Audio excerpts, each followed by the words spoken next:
Karibu mpendwa mtazamaji wa HMG Africa, karibu tuendeleze historia kuhusu vita vya Warumi na kuanguka kwa hekalu. Katika sehemu iliyopita tulisha sehemu historia ya walikotokea Agripa na Bernike na kipindi cha kudumu kwa vita. Tutaendeleza hapa historia ya walikotokea Agripa na Bernike na kipindi cha kudumu kwa vita. Agripa wa pili alilelewa na kusoma huko Roma. Claudio alimpa kiti cha ufalme wa mpwa wake Herode wa Kachizi huko Lebanon takribani mwaka wa 50 BK na kumpa pia madaraka kumteua kuhani mkuu wa kuhudumu hekalu kama mjomba wake alivyoridhia na kumwamuru kufanya. Inazaniwa kuwa huenda aliishi mjini Roma lakini hakwenda Lebanon hadi baada ya mwaka wa 52 BK. Kwa mujibu wa mwandishi Shula katika kitabu chake hiki cha ukurasa 472. Mwaka wa 53 BK alipokuwa narudi akiwa ameshindwa vita na kurudisha ufalme mdogo wa Chakis, alipewa cheo kikubwa cha kiutawala cha liwali Filipi na kuajua Batanea, Trachonitisi na Gaulanitisi, liwali wa Lianisia Abila ambaye pia ni liwali wa jimbo la Varusi. Baada ya kifo cha Claudio mwaka wa 54, Nero aliupanua ufalme wake na kuzidisha kwa kulichukua jimbo hili ambalo lilikuwa ni muhimu sana kama sehemu ya jimbo la Galilaya na Paraea na kuliita kuwa jimbo la Tiberio na Talichea pamoja na majimbo mengine yaliyowazunguka na mji wa Julio pamoja na vijiji vyake vinavyowazunguka ambavyo idadi yake ni 18. Kitabu hicho ukurasa wa 472 kinaelezea. Katika kipindi cha Masi, Agripa alikuwa Alexandria na aliharakisha kurudi Yerusalemu. Dada yake ambaye aliishi kipindi baada ya kifo cha mume wake ambaye alikuwa ni mjomba wa Charkisi, alikuwa ni mwanamke aliyeshukiwa kusababisha kifo hiki na alikuwa ameachwa na kuhofiwa na watu na alikuwa ni mama wa sehemu mbili. Kisha aliolewa na mfalme Polemoni wa Sisilia aliyempa sharti kwamba atahiriwe govi ya mwili wake, lakini ghafla akarudi kwa kaka yake na alikuwako mjini Yerusalemu kipindi hiki cha Masi, ikiwa ni matokeo ya naziri ya Kinazarayo kwa mambo yote. Anasema Shule kwenye ukurasa wa 474 mpaka 75 kwenye kitabu chake. Agripa na Bernike walikuwa na hamu sana ya kumuona na kumsikiliza mtume Paulo.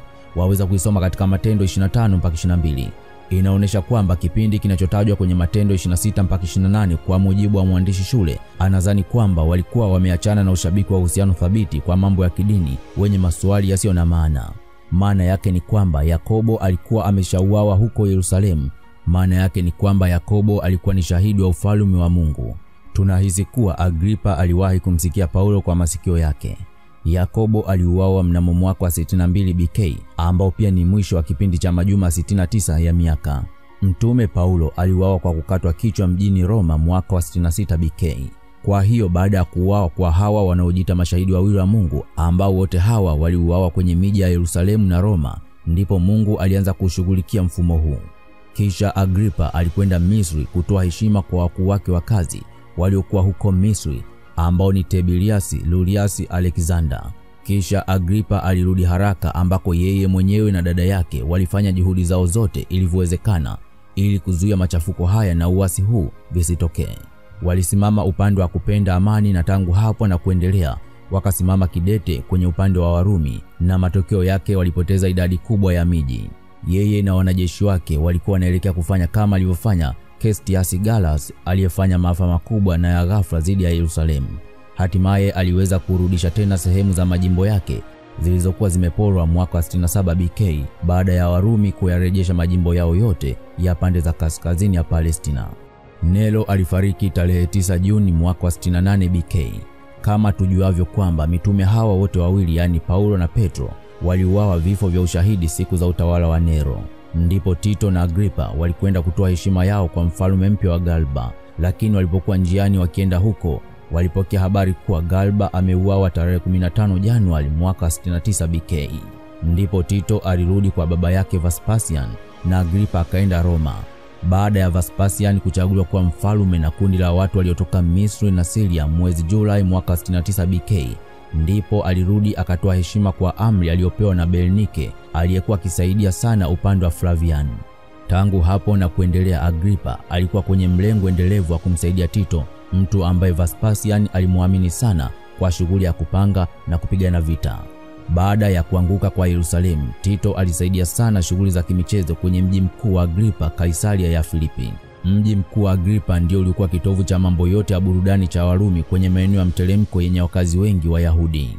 Baada ya vita, mipaka ya nchi yake iliongezwa.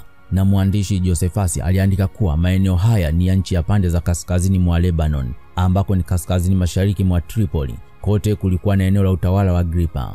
Baada ya vita mwaka wa 75 BK, Agripa na Bernike walifika Roma, ambao Bernike alizirudia kazi zake alizokuwa amezianza alipokuwa na Tito katika Palestina.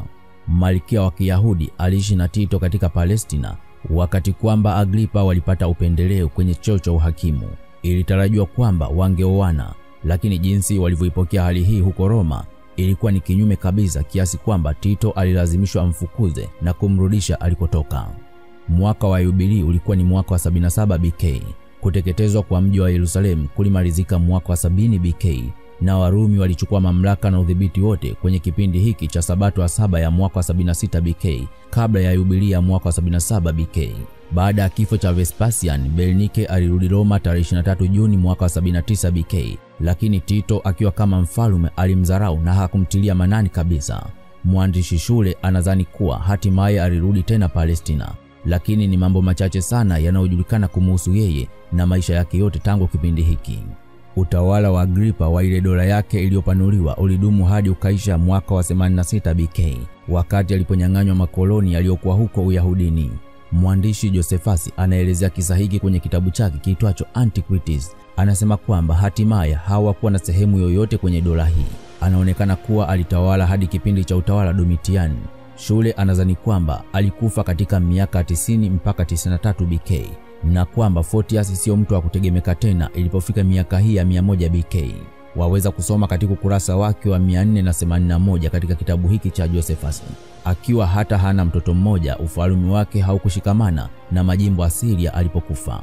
Vita hivi vya Warumi vilishia polepole tangu mwaka wa 66 BK hadi 74 BK, lakini nabii zilizotolewa zinahusiana na kuteketezwa kwa hekalu na kuondolewa kwa mfumo wa kibinadamu, jambo ambalo liliisha mwaka wa 70 BK.